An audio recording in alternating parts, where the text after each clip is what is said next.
Hey guys, thank you for checking out the channel. My name is G, you're watching Keeping This Tech, and in today's video, we're gonna be looking at the Sony RX100 VI. This is their 6th iteration of this camera, and honestly, at this point, this camera line is legendary. It's amazing how they keep on packing all of the features into this little camera body. You still have the 1-inch 20 megapixel stack sensor, but now you have a 24 to 200 millimeter zoom, a brand new autofocus system. There's HDR, there's 4K, there's so much to unpack. Listen, I'm pumped up, and if you're not yet, that's all right. Cue the music.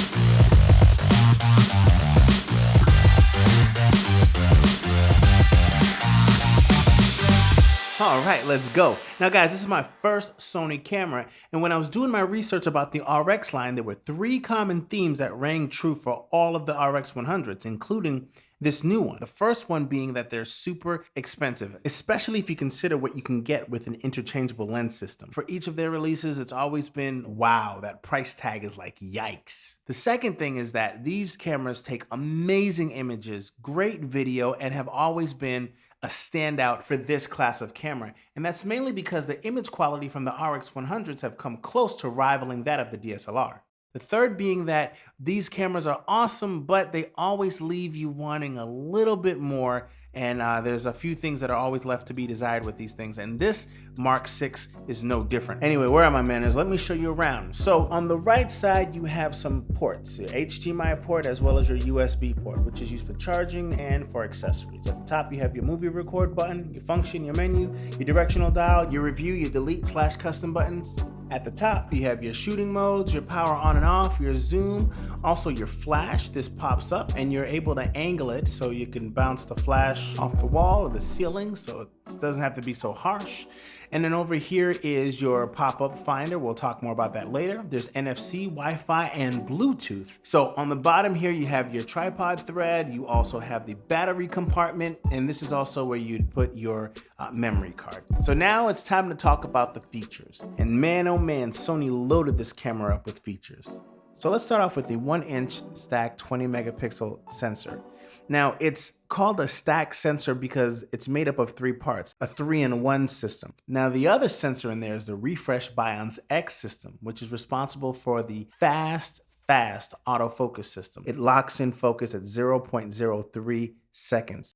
And another way to look at it is the A9 is Sony's flagship professional camera. It has a very fast autofocus system, and actually it has the best autofocus system out of their entire lineup. And it's that system that's been scaled down into the RX100 VI.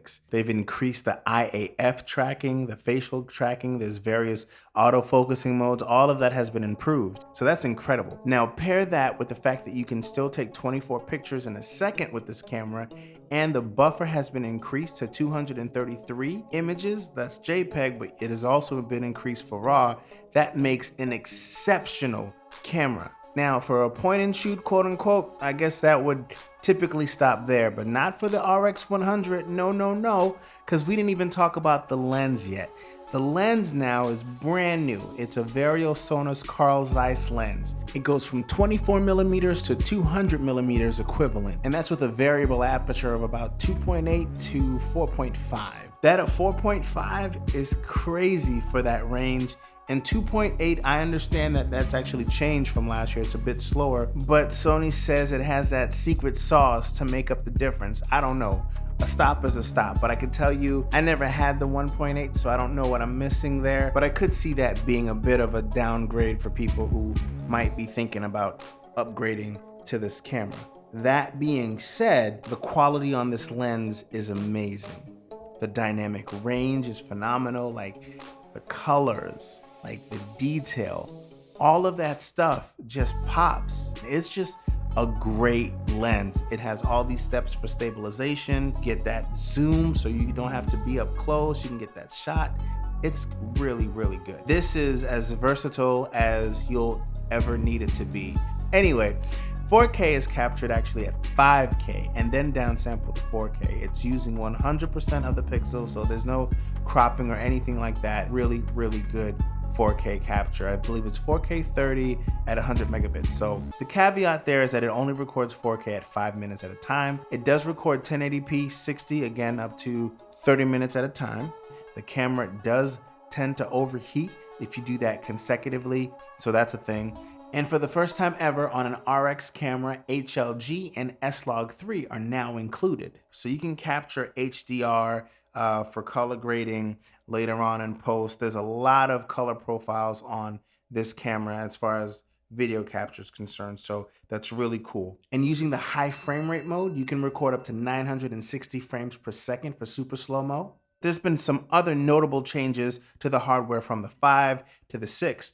The most standout one for me outside of the lens is the touch display. So now your display is touch to focus and touch to shutter. Similar to last year's model, the screen will flip up to 180 degrees for those selfie modes, but now it can flip down to 90 degrees to get those top-down shots and anywhere in between. It's pretty flexible in that way. EVFs are not common to compact cameras, but for the RX100 has actually been one of its staples. Now they've gone ahead and they've updated that to a one-step EVF. So this button here on the left, you go ahead and switch that down, and then your EVF pops up. It's super dope having an EVF, especially since all of the information on the display is also in the EVF as well. It's clean, high res, there's a diopter on there. I use it whenever I'm outdoors. It's just another plus for this camera. Now, let's talk about the minuses, some of the negative things about this camera. The biggest one for me is the fact that they took away the neutral density filter, also known as an ND filter. Unfortunately, that's gone because of the new lens system, but I'm hopeful that third parties will come up with a solution and that we can, figure out a way to use it that way. The second thing is that the camera overheats, and I know I mentioned that earlier, but if you're filming 4K video back to back at that 5 minutes at a time, or even 1080p up to 30 minutes consecutively, it'll overheat. And it's just one of these things where it just shuts down on you. And before it shuts down on you, you'll get this little temperature warning, and then your screen dims, and you maybe have 10 to 15 minutes before it completely shuts down. And after it shuts down, that's it, game's over. You gotta wait 15, 20 minutes to start using the camera again. So just be mindful when you're picking up this camera that this is not gonna be a camera that you're gonna use for long form video. No recitals, no interviews, this is just clips and that's it. Now, this next point is in the negative for me, but I kind of understand, especially because the camera is so small and it does overheat, but it doesn't have a microphone input. You can't plug an external mic in here and record audio externally. I can understand why there is no microphone input. I'm not an engineer, I don't know what it takes to actually make something this small, this capable with everything else, and then have to try to figure out a way to make it work with a microphone. I don't get that, so I'm not gonna give them a hard time for that. Now, that withstanding, having a microphone jack would have been awesome. Now, while I'm at it, I'm gonna have to give the RX100 a ding for not having a complete touch display. It's limited to touch to focus and touch to shutter, but you can't navigate the menus whatsoever. And coming from Canon cameras, that kind of sucks. My final point of contention with this camera is the battery life. It is not good at all. It's about maybe 2 or 3 hours of shooting video and pictures before you have to swap it out or take it out to charge it. So it's one of those things that you have to be mindful of. I recommend getting as many batteries as you can if you're gonna be traveling with this camera. Definitely get some extra batteries. So now that I've laid it all out, what do I think? Am I keeping this tech? Absolutely. All the negative things that I mentioned, I can work around.